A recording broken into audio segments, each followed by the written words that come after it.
Trash talk isn't exactly new or an uncommon phenomenon in the world of competitive sports. You can catch it in just about every NBA, NHL, and NFL game on TV. So why is NCAA champion Angel Reese getting all sorts of backlash for it? Well, here are the moments in question. From the championship game, Reese's Louisiana State University beat Iowa 102-85, broadcast on ESPN.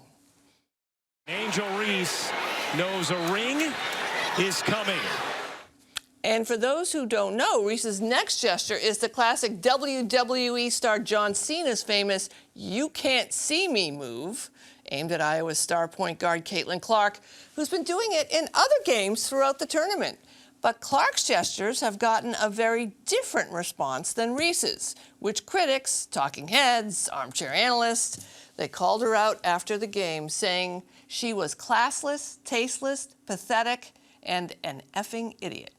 And First Lady Jill Biden even floated the idea of inviting both teams to the White House instead of to the customary winners-only visit. Her spokesperson eventually walked that back, though, after a wave of criticism, including from Angel Reese, who now says she has no plans to go. When other people do it, y'all don't say nothing. So this was for the girls that look like me, that's going to speak up on what they believe in. It's unapologetically you. And that's what I did it for tonight. This was for it was bigger than me tonight. It was bigger than me. I'm joined now by Dr. Tina Opie, a visiting scholar at Harvard Business School and an associate professor at Babson College, and Shira Springer, journalist and lecturer, MIT Sloan School of Management.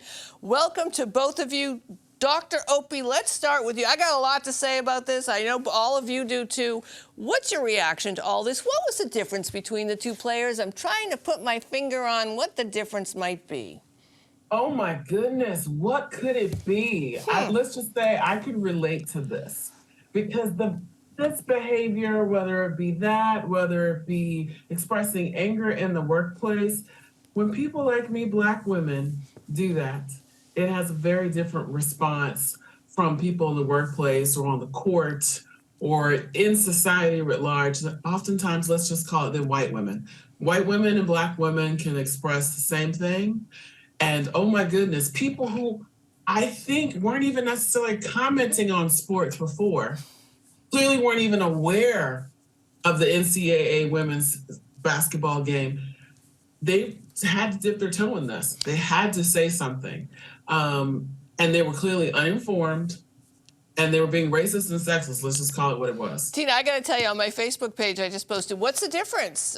And then after it was pointed out to some people, they were really twisting themselves in a knot, trying to say, well, one did it after the game, and you know, one did it after she won. And I was like, oh, that's just classless, that no one should be doing it. And I'm like, Larry Bird, people, Larry Bird drove me crazy. Shira, besides the obvious racism, the thing that drives me crazy about this additionally is that people only seem to care about women's sports when we're not acting in the way that the male athletes act. And to Tina's point, all sorts of college athletes get in all sorts of real legal trouble, and no one comments on it. And these two women have a competitive relationship, and suddenly we're talking about it. What's up with this?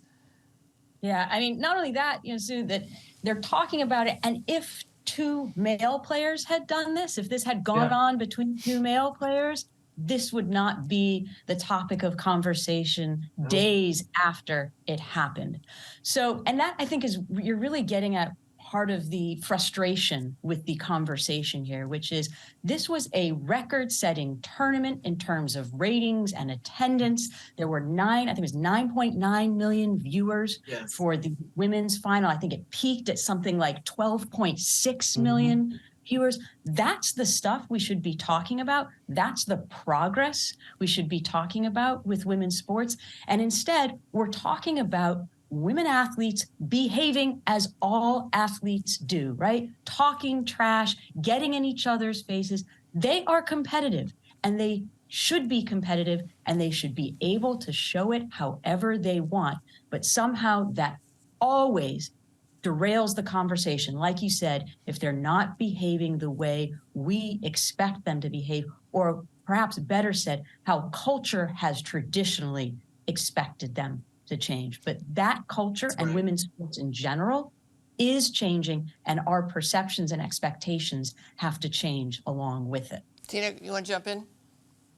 Yeah, I mean, when you said how we expect them, what's so funny is when I played sports, and I didn't play basketball, but I did. This is how we behave. And I was talking to my co-author, actually, Dr. Beth Livingston, and what we were saying is the behavior. If you heard Caitlin Clark, she said, "Look, Angel is getting backlash that she shouldn't be getting." This flies directly in the entire stereotype about women that we're somehow catty. You've heard people say so many times, "Oh my gosh, women have to get over themselves." You know, men can fight it out on the basketball court and then go have a drink afterwards. Women can do the same thing, people. We have got to stop depicting women somehow as these emotionally stunted people who, if you bump into me on the court or if you get in my face, I take that. In the heat of the battle, we can go there just like anyone can. We are equipped to do that. Furthermore, can we just talk about the fact, how many times have you seen in a basketball game somebody, a man, let's just say a person with testicles and a penis, hold on to the hoop, swing, drag his testicles across somebody's forehead? We don't even talk about that. Well, we are now. Can we just talk about that? I'm sorry. Is that not humiliating and degrading? But people laugh at that. People don't say that that's classless. But meanwhile, somebody does the same hand gesture that has been done throughout weeks and years, and that's classless. And classless is a dog whistle. It's similar to the term thug and ghetto and everything else. It's like the N-word almost. I'm sorry. If you use the term, you need to check yourself. I want to reference Caitlin Clark. We have her some sound here of her saying what you said, showing some sisterhood and some allegiance in this. Let's take a look. I don't think Angel should be criticized at all. No matter which way it goes, she should never be criticized for what she did. I'm just one that competes, and she competed. So I think everybody knew there was going to be a little trash talk in the entire tournament. It's not just me and Angel. So, I don't think she should be criticized. Like I said, LSU deserves it. They played so well. And like I said, I'm a big fan of hers. You know, Shira, also to this point of how women are expected to behave, we do, I think all of us, build this idea that if women lead, if women were bosses, if women are the president, the world is going to be different. And someone said to me today, a woman said to me today, well, we have higher expectations for women when it comes to playing. And I expected, she never watched the game before and she only knows about this, but she expected women would behave differently on the court. Mm-hmm. What would you answer? What would you say to her? I was going to say, it goes back to, again, we have expectations, and those expectations, as you were saying, your friend may not have watched or been much of a women's basketball fan before. Those expectations come from a place that doesn't match up with reality. And the reality is, we've been talking about, women are competitive. They trash talk. They behave this way. But I think what also has to be noted is that both Caitlin Clark and Angel Reese were the real mature ones in this situation. First, we saw here Caitlin Clark talking about, her respect for Angel. And there was also a moment where, as you mentioned earlier, Jill Biden invited both teams and Caitlin Clark said, no. Only the champions go. The runners up don't go. And then let's go back to Angel Reese's comments where she was saying, I'm going to be who I am. And I think that's really important too, that she in that moment didn't back down, that she stayed true to herself and to who she was and to the message she wanted to deliver and the model she wanted to be to other young women basketball players. I think that's really important. And nobody's talking enough about that because that's progress too. Because there was a period of time in women's sports where women felt they did have to fit a certain narrative, where they did have to cow to certain expectations. They did have to be in a certain box to be accepted. And I think it's great to see on both Caitlin and Angel's part, speaking their minds, saying what they believe, and being true to themselves. Tina, help me out a little bit. If I'm a white person who reacted with my bias and internalized and maybe externalized racism and said something stupid when I saw that, and then it was pointed out to me that, Caitlin had done the same thing, what should I do? Should I apologize and accept my mistake, or should I try and dig in and explain why Larry Bird is better and it's got nothing to do with that? Well, it's funny, I use the term dig in the book Shared Sisterhood that I wrote with Beth. You definitely should not get defensive. Own it up, own it. Say that you're sorry. Think about it, pause. I mean, I think in this, we all have Twitter fingers sometimes. We hit send way too quickly. Apologize, acknowledge the mistake, and then maybe take a step back and explore why you acted so quickly. We're all swimming in so many stereotypes. None of us are going to escape those stereotypes, but we have to learn how not to act on them. And I do want to comment on, I also want to, your question about the person who expected women to behave in a different way. That is a trap. To me, feminism, civil rights, I want those movements to free all of us to be able to act how we want to act. Those expectations can be a trap. They're a cage. So when you say that she expects women to act a particular way, and she's saying that we're all supposed to have white gloves on with dresses and have our hands and be prim and proper, absolutely not. That does not comport with how some of us want to live, and we should have the freedom to choose how we do so.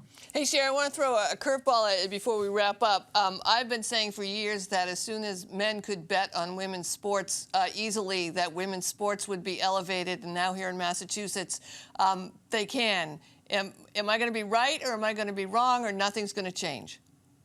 I think you're going to be right. I think anything that brings awareness, exposure, and interest, and helps people or makes people, motivates people to follow the story of a particular team, of a particular player, of a particular sport, that's good. And betting certainly makes you want to follow the stories of different teams and players. So yeah, I think it will help raise awareness and exposure and interest, and hopefully we'll see that in higher ratings and more value placed on women athletes and women's sports. Dr. Tina Opie, as we wrap, I know we're not talking about the game. We're talking about the sport, though. We're talking about women owning themselves and being who they are.